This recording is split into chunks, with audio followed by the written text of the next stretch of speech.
Hey guys, OJ Williams here. We are at the season 2 premiere of the House Targaryen for HBO. We're on the carpet talking to all the stars. Stay tuned. This is such a huge show. Talk about when you got the phone call to first initially join this team, because Game of Thrones is a massive IP. Something people don't want to see you get right. If you get it wrong, it's a lot of trouble. So, what was it like taking on this challenge? It was a huge, kind of wall of excitement and responsibility at the same time. It's such a huge show that I love and adore, but I am also a huge fan of directing sort of shows about family dysfunction, and this seemed the most epic story about family dysfunction that I'd ever seen. So I was very excited. That is a great way to put it. What are some of the themes, you touched on it a little bit, what are some of the themes that you're excited that people will see this season? What are some of the themes or topics that people will see that you're really excited about? Yeah, I'm really excited about the themes in this show, especially those dealing with the women sort of having their power stripped away from them, and their battle on how to sort of, define themselves and take back the power. And it's kind of interesting because it's a lot of it goes on in a very sort of inner world, in their inner hearts and souls and minds, and so it's interesting to direct that in terms of how do you illustrate that visually. So that was the challenge and the exciting thing about this season. And then lastly, Team Green or Team Black? Whoever I'm directing at the time, I'm on their team. This is such a massive, massive show. Is the pressure getting to you yet with how much people are obsessed with this? No, that's the rewarding part. I think the pressure is the day-to-day making of the show and getting everything to work in concert with each other. But no, this is the fun. This is the fun part, and I'm excited. I'm proud of the thing we made, and excited for the fans to see it. What are some of the themes that you're excited about this season? I think the thing that's most unique to the show is probably the strategic role dragons play in combat, and there is this really cool sort of metaphor for nuclear war that happens in the show, because you can launch your dragon, but then I have a dragon to launch against yours, and if my dragon kills your dragon, then one of your big weapons is off the table. And I think that's constantly in Rhaenyra and Aegon's mind as they're sort of moving the pieces on the board, and it makes for a very interesting twist on sort of, I would call it, typical Game of Thrones war planning, because in the original show you're just sending armies out to meet other armies on the field, whereas this you have to be a little more careful about how you prosecute your war and how you deploy things, and if you're going to launch a dragon you want to be sure that it's going to be effective and it's going to return home. You said you have more nuclear power in this way with the dragons. Speaking of the dragons, how many more dragons are we getting this season? 5. What was that collaboration with Ryan? What was that first talk like when you were hired to do the show? Ryan is one of the best storytellers I've ever met in my life, and his knowledge of George R.R. Martin's canon, character, arcs, the fans. He's a real fan, and knowing where the fans are going, it sets you up for a conversation amongst the fan. Because I'm a geek, a super geek. It sets up the conversation to be very realistically about who are the characters, where are we going, what is the intention of the series in the arc of Fire and Blood. That's what we're talking about, Fire and Blood, right? And we're talking about George R.R. Martin, where are we going? And he is driving that. Ryan is driving that. So sitting down with him is kind of it's like a super joy. It's like a passion of fire. You feel like you're starting the Dance of the Dragons, actually when you're working with him, because he sets that up for you. So that first meeting was, and Rhaenyra does, and Corlys does, and it's all about that. It's where's Daemon? Where is Aemon? How are they competing? And he thinks about all those arcs. Ryan thinks about all those arcs. He really lifts that up. And what's cool about that, as a fan who read all the books, who watched all the shows, it shows you that you're in good hands. So me as a storyteller, what I'm there to do is okay, you've got this, Ryan. And so what are we doing? We're gonna basically elevate the aesthetic, the visuals, the CGI, the graphics, the fights, the action. It excites you about all the details that we put into the whole world building that we're doing. Amazing. And then, do you have the best episode of the season? I think I love all the episodes equally. I love all the episodes equally. I think we all made great episodes. I'm very proud of the entire season and every filmmaker's work. This is a big night for you, of course. Massive. Talk about that a little bit. What was the first phone call like when you found out you were going to be a part of the show? To be a part of this show, I've waited this for 20 years, 25 years since I left drama school. And so I had the meeting, and they kept me waiting for a couple of weeks, and so when it finally came in, I couldn't believe it. I still can't believe it. I'm here. I filmed it. My first day on set. And do you know the best thing about it was it exceeded expectation. When you wait for something for so long and you build something up in your mind for so long, often it's there's only one way to go and it lets you down. But this was better than I could have ever imagined. The costumes, the sets, the people, all the leads, Matt Smith. I did my first day with Matt. What a legend! What a great guy. Olivia, Emma Darcy is just epic. I mean, she's just phenomenal, absolutely phenomenal. So all of those people to turn up, to be on set with those people, and then to be so nice and welcoming and warm, like it was a dream come true. And now here I am in New York, walking the red carpet in New York City, the working class British guy. If I could go back and tell him this is going to happen, he'd just tell me to go away and stop lying. He wouldn't believe it. No way. When we watch the show, the sets are so massive. Everything seems so grand. Is it like that in person? You forget that you're in a studio. And I'm not even saying that. Like the way they build the sets, like the vastness of the walls. It's not like it doesn't sort of go to there and then cut off.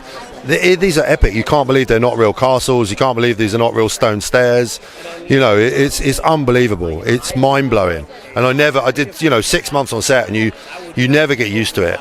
Like you still walk on every day going, this is incredible. I don't want you to spoil anything, but talk about some of the themes your character goes through this season. Yeah, I mean he's very loyal to the Targaryen house. He's on the Black Council. His lineage is from that. Like his father, his grandfather, and grandfather before him.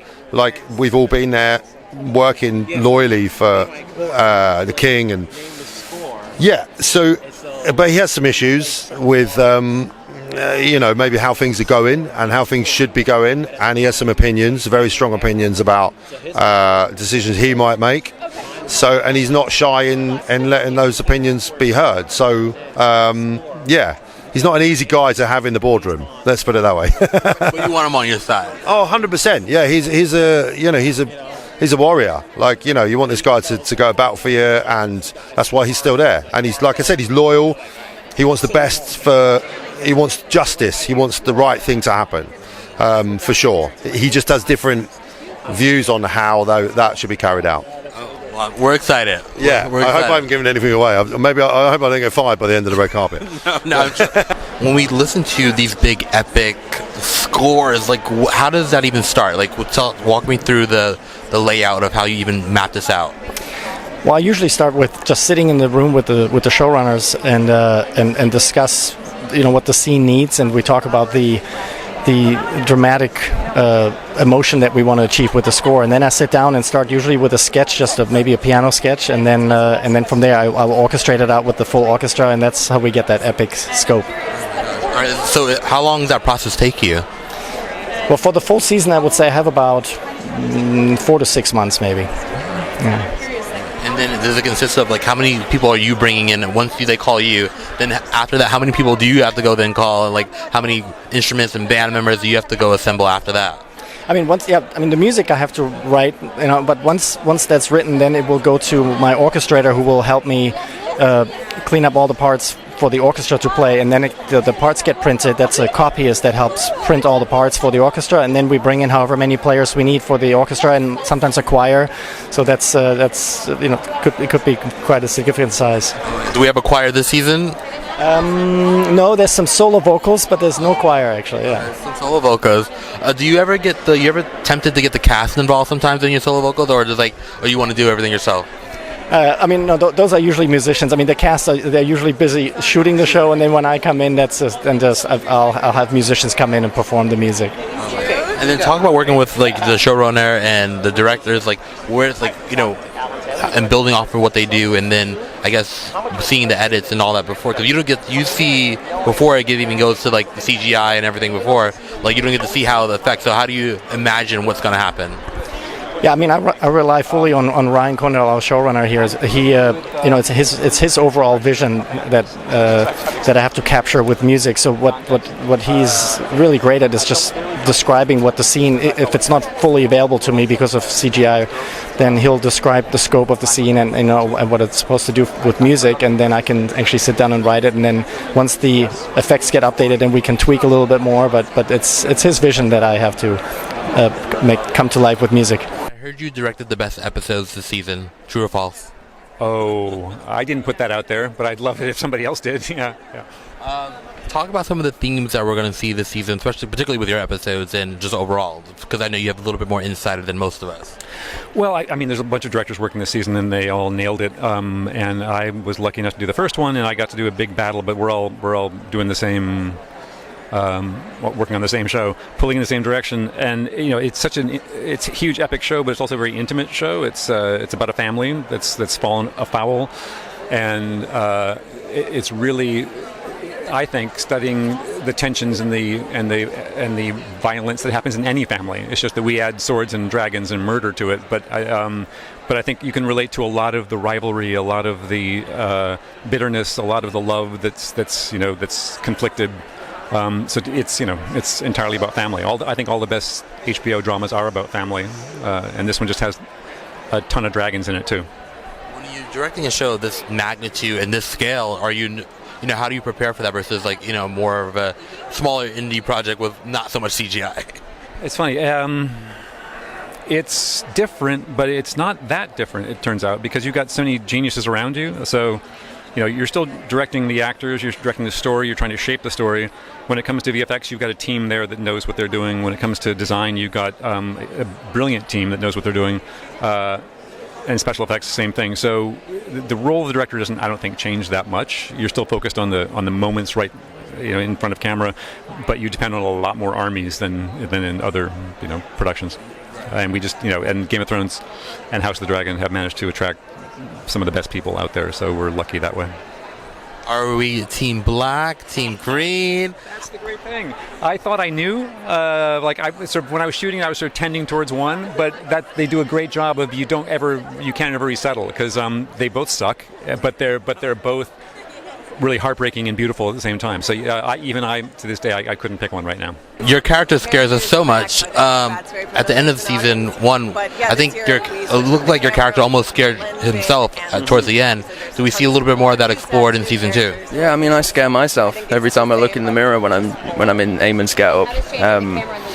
From the long hair and the eye patch. And Amanda Knight, the hair and makeup designer, Caroline McCall, the costume designer, their work combined really does encourage you to abandon who you are. I can't be anything less than interesting without saying a word. And so, it's a testament to their hard graft, and I love every time I get in the costume and makeup, because it's so liberating as an actor. And you just look badass. What have you learned about yourself playing this character? I think Aemond, he's a really dark guy. He's a scary person. There's not many redeemable aspects or characteristics about him. But something about standing in the face of adversity and as a child, being bullied as a kid, and recognizing that what he wants in the world, he's going to have to go out and get it for himself. He wasn't given a dragon egg like the rest of the other kids in the family. And so he had to go out there and get one for himself, and he claimed Vhagar. Well, we can appreciate his ambition. Yeah, for sure. He's ambitious. It's quite scary how ambitious. Are you out for revenge this season? Jace wants revenge, yes. How badly? Oh, very bad. He's not just lost his friend, he's lost his little brother, It's a big deal to him, and I feel like, think about Jace as well, he doesn't like looking weak, and this has made him look a bit weak. So he's going to want his revenge bad. Did you have to go through any combat training or any kind of physical training, because you're riding horses or riding dragons, but also knives and all that kind of stuff? Yeah, well, in season 1 I had a bit of sword training, which is fun, but no horse riding for the dragons. I think they just sort of wanted us to just go on the rig and just do it and see what happens. So yeah, not a lot of preparation for for the dragon riding. Last season we saw you a bit more demeanor, it was small, quiet and but this. Oh, she's gone. She's gone. She's gone. We got a new girl in town. so talk us a little bit about your arc this season. Yeah, so we really just dive straight in with Baylor and we get to see her right, as we see all of them, right after the death of Luke. And I think this death shakes this family in ways that they could never have anticipated, and we get to see her really step up and grow up and show up for her family in a way that maybe she always was prepared for, but that none of them thought was going to have to happen so soon. And then this season I saw a little bit in the trailer, you're out on the dragon screaming and so talk a little bit about the intensity of filming this season versus season 1. I mean, it doesn't even compare. Season 1 I was in 2 episodes and it was so chill and so quiet, and then season 2 I'm here all the time and it's so intense in a beautiful way. It's so mega, it's so big, and there's something really special that you get to do when you get to play a character over a period of time, because it just kind of sits in your bones and you just start to feel like them without really having to try. So I think we all felt really, really grounded in our characters this season. No, if I look up the word nefarious, I feel like I might see your face, your character. Oh right, yeah, pretty much. Where do you draw from with a character like this? So where do you pull from other than the material? What do I pull from? I do. It's just the material. I'm afraid there's sort of people I take inspiration from, but it's only tiny little things. It's not. It's mainly an accumulation of lots of things, thoughts, and imagination, really. And what you just get naturally from working with another person. I think that's better to trust that. I would agree. Do we find out a little bit more this season of what your character's full intentions are? Because it's not really clear season 1 where the end goal for him is yet. Just so we see a little bit more of what he's going toward. Oh yeah, do you? I would say, yeah, I think so. His motives are sort of unclear. But I think now you get a sense that where his focus might be, where he's heading, what he wants, maybe, but maybe not. You'll have to wait and find out. Could you be swayed to go to the other side at one point, or are we strict Team Green?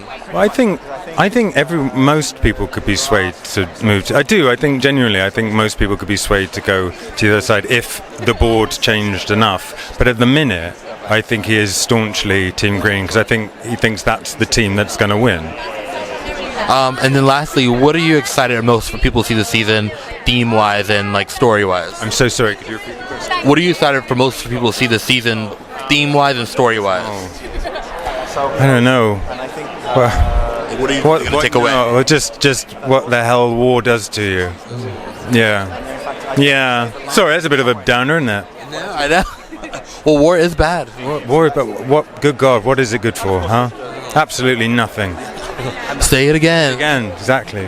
Last season, you were going through it. I mean, you would get hit everywhere, this way to this. So season 2 is a little bit better for you this season, where you're not taking so many hits. Really, no. I mean, season 2 begins about 10 days after season 1 ended. So he's still wounded, still got the wound, still carrying a stick. He's still grieving the death of his grandson, and having to deal with the fact that when his wife needed him most at the death of their daughter, he just got in his boat and disappeared for 6 years. So when we meet him, he's in a state of disrepair. So is his ship. So he can't go anywhere. He now has to face these issues. And there are things that he did in his past, not to give anything away, that he did in his past that will come to confront him, and he has to deal with it. So yeah, so he's still going through it. Papa or Rolling Stone, I hope. Speaking of Rolling Stone, you and your wife on the show, your princess, you guys, the most healthy relationship I think on the show. Talk about that a little bit and how we see that relationship play out this season. Well, I think you're right. I think it is the most healthy because they actually love each other. They actually care for each other. Their marriage was, first of all, he's a self-made man. And their marriage was about two people who actually met and liked each other and then formed a relationship. There was nothing political about it, nothing strategic about it. Tell me about it. But however, that does come under a little bit of jeopardy this season because of his past deeds. He's having to deal with that, plus the fact that there is a war brewing and so on. So it's not all sunshine in paradise. Tell me so. We want to see y'all win. Well, I hope that they do, because I think the one thing about Corliss is that this relationship is sacrosanct to him. He understands the value of her, and he appreciates her counsel. So he doesn't want to put anything in jeopardy. But you know, What you got to do? do what you got to do. Reading the script, are you still shocked at all by anything that comes on the page? Oh, always. It's so unpredictable. Everything is. I mean, I'd read the book, so I kind of knew what the sort of the beats were. But yeah, I mean, the way the writers sort of pad it out and fill the empty space and, you know, put the meat on the bones is always unpredictable and always really fucking exciting. But it's scary. Yeah, no, it's okay. Nothing we can bleep out. Oh, sorry. And then lastly, your character, he took power, and so he didn't want it last season, and now all of a sudden he wants the power. Talk about that switch in the character. I mean, he's wearing this new skin. I feel like he's a bit of a chameleon egg on, and he puts this skin on. He feels like he's walking taller. He's got a bit more of a spring in his step. Everybody's been playing the game for a long time. He's never had his hands on the remote. No one had ever let him get the controller. Now he's got it, and he's pressing the buttons, and he's like, yeah, this is cool. I like this. So, someone's got to take that remote off him. I think the character of Damon had a great allure. You know, he's hugely conflicted. He's just infinitely interesting. You never really know. He's completely unpredictable. You don't quite know what version of him you're going to get every day when he wakes up in the morning, and I think the opportunity to sort of play around in those grey areas felt creatively really interesting. Yeah, and he's not the most morally righteous. No, but he has got his own moral compass in a way. Yeah. You know. Well, thank you so much. Really nice for to meet you. Bye, congratulations Take care. again. Take care.